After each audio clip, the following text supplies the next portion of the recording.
আশাবাদী যিনি আজকে বর্তমানে আসতে পারেনি, আমাদের মা মাসির তুল্য উনি সম্মানী ব্যক্তি, ভারতী। উনি মানুষের সেবা সফলভাবে মানুষকে নিয়ে চিন্তা করে এবং আজকালকার যুগে যে সমাজের যে দৃশ্য সেটাকেও তুলে ধরার চেষ্টা করে এবং নিজে উনি ভারতী এখানে এসে দেখে গেছে। আপনারা অনেক ভিডিও দেখেছেন।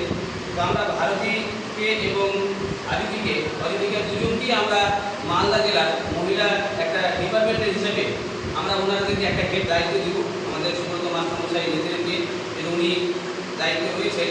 তো আমাদের মহিলার একটা ব্যাটালিয়ান আমরা এখন থেকে আমি চিন্তা ভাবনা নিয়ে নিচ্ছি দিলেন একটা প্রতিমা মণ্ডল, ভারতী মণ্ডল নাকি ভারতী মণ্ডল এবং আদিত্য মণ্ডল, এনারা তিনজন মিলে পুরো মালদা জেলা বলে না আরও বিভিন্ন জেলার মধ্যে যে মহিলাগুলো আসতে চাইছে, নিজের পায়ে দাঁড়াতে যাচ্ছে, ওনারা সেই দায়িত্বটাকে পালন করাবেন এবং আমাদের যত জানা বা বোঝার বা কিছু থাকে তারা তিনজনই সেই মোটিভেট করবে।